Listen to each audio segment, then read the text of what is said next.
નદીમાં બાઇક તણાયું તો ઉત્તર ગુજરાતની નદીઓ બની ખૂંખાર। તણાયું બાઇક અને બાઇક ચાલકને બચાવવા ધસમસતા પાણીના પ્રવાહમાં કૂદ્યો યુવક। પાણીના ખતરનાક દ્રશ્યો દ્વારકાના ભાણવડ ગામના છે। ભાણવડથી નવા ગામને જોડતા કોઝવે પર નદીના પાણી ફરી વળ્યા। આમ છતાં બાઇક સાથે એક પરિવાર પાણીના ધસમસતા પ્રવાહમાં નીકળ્યો, ત્યારે નદીના તોફાની પ્રવાહમાં બાઇક સાથે પરિવાર તણાયો। પ્રકાશ રબારી નામનો વ્યક્તિ તેના પત્ની અને બાળક સાથે તણાતા તેમને બચાવવા સ્થાનિક યુવાન નદીમાં કૂદ્યો। તાત્કાલિક પરિવારને બચાવી લીધો, પરિવારને હેમખેમ બહાર કઢાયો। તો સાબરકાંઠાનો હાથમતી ડેમ ઓવરફ્લો થયો છે। ગાંધીનગર, દહેગામ, પ્રાંતિજ અને હિંમતનગર તાલુકાના 90 ગામની સિંચાઈની સમસ્યા દૂર થઈ ગઈ છે। નદીના 40 કિલોમીટર લંબાઈના 27 ગામડાઓને 2 વર્ષ સુધી સિંચાઈના પાણીનો લાભ મળશે। સાબરકાંઠાના પોળોમાં વરસાદે ખાના ખરાબી સર્જી। ભારે વરસાદ બાદ પૂર આવતા પોળો ફોરેસ્ટના રસ્તાઓ ધોવાઈ ગયા। હરણાવ નદીના પ્રચંડ પ્રવાહમાં આખો રોડ જ ધોવાઈ ગયો, જેથી પોળો ફોરેસ્ટનો મુખ્ય રસ્તો બંધ કરવો પડ્યો। 2 રોડ ધોવાયા તો વીજળીના પોલ પણ ધોવાઈ ગયા। બીજી તરફ બનાસકાંઠા ઉપરવાસમાં ભારે વરસાદને પગલે વિશ્વેશ્વર નજીક બનાસ નદીના આવ્યા ભારે પાણી। બનાસ નદી 2 કાંઠે વહેતી થતા પ્રવાસીઓના પ્રવેશ પર પાબંદી। તો અમીરગઢ અને ઇકબાલગઢ નજીક બનાસ નદી 2 કાંઠે વહેતી થતા ખેડૂતોમાં ખુશીનો માહોલ જોવા મળ્યો। બનાસ નદીમાં પાણીની આવકમાં વધારો થતા દાંતીવાડા ડેમની સપાટીમાં વધારો થશે। નદીમાં નવા નીર આવતા ખેડૂતોના બોર અને કૂવાના પાણીના તળ ઊંચા આવશે। તો મંગળવારે સવારથી જ અરવલ્લી જિલ્લામાં વરસાદે જમાવટ કરી। મેઘરજ તાલુકાના રેલાવાડા, જીતપુર, કંટાળુ સહિતના વિસ્તારમાં વરસાદ પડ્યો। સાબરમતી નદી ગાંડીતુર બનતા હજારો હેક્ટર જમીન પાણીમાં ગરકાવ। સપ્તેશ્વર મહાદેવ મંદિર ડૂબ્યું। જ્યાં જ્યાં નજર કરો ત્યાં ત્યાં પાણી જ પાણી।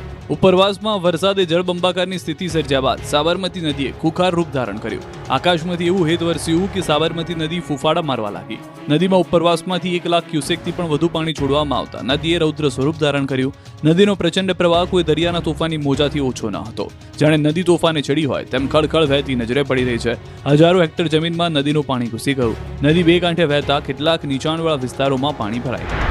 હવે સાબરકાંઠાની ઈડરના સપ્તેશ્વર મંદિર નજીક સાબરમતી નદીનું ખૂંખાર રૂપ જુઓ। ઉપરવાસમાંથી પાણી છોડવામાં આવતા ઈડરથી પસાર થતી સાબરમતી નદીનું પાણી દિવસે ને દિવસે વધી રહ્યું છે।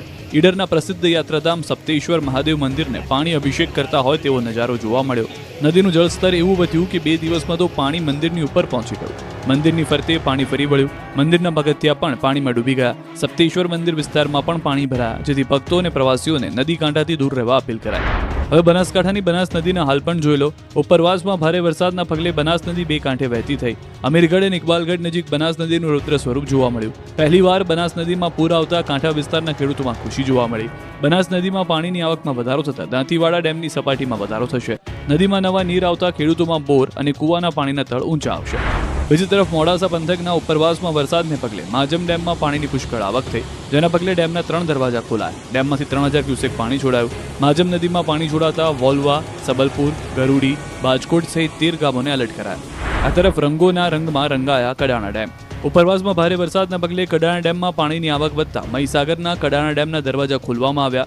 રાત્રે ડેમના દરવાજા પર રંગબેરંગી લાઇટો કરવામાં આવતા અદ્ભુત દ્રશ્યો સર્જાયા। કડાણા ડેમમાં સતત પાણીની આવકને લઈને 11 ગેટ 6 ફૂટ ખોલી 1 લાખ ક્યુસેક પાણી મહીસાગર નદીમાં છોડવામાં આવ્યું।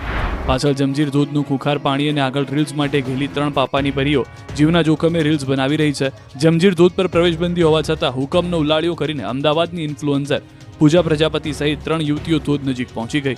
જીવની પરવા કર્યા વગર આ ધોધ પર યુવતીઓ મોબાઈલમાં એટલી વ્યસ્ત જોવા મળી કે પાણીની એને કોઈ પડી ન હતી। સુરત પર ફરી પૂરનો ખતરો। તાપી નદી પર આવેલો વિઝર કોઝવેનો જુઓ ખૂંખાર નજારો। દક્ષિણ ગુજરાતમાં ભારે વરસાદના પગલે સુરતની તાપી નદી ખૂંખાર બનીને વહી રહી છે। સુરતની તાપી નદીમાં 1 લાખ ક્યુસેક કરતાં વધુ પાણીની આવક થઈ છે। ઉપરવાસમાં ભારે વરસાદને લઈ ઉકાઈ ડેમમાંથી તાપી નદીમાં પાણી છોડવામાં આવ્યું છે, જેના પગલે તાપી નદીમાં સતત પાણીનું લેવલ વધી રહ્યું છે। નદી તોફાની બનીને વહી રહી છે। સુરત તાપી નદી પર આવેલો વિયર કોઝવેનો લો લેવલ બ્રિજ પાણીમાં ગરકાવ થઈ ગયો છે। વિયર કોઝવે ભયજનક સપાટી 7 મીટર છે અને હાલ 7.90 મીટર ઉપરથી પાણી વહી રહ્યું છે। પાણી એટલી પુષ્કળ આવકમાં છે કે 5 વર્ષ ચાલે તેટલું પાણી દરિયામાં વહી જશે। ત્યારે લોકોને વિયર કોઝવેથી દૂર રાખવા માટે તંત્ર દ્વારા સિક્યોરિટી અને પોલીસ મૂકવામાં આવી। આંખોને ટાઢક આપતો આ નજારો સુરતના દેવઘાટ ધોધનો છે।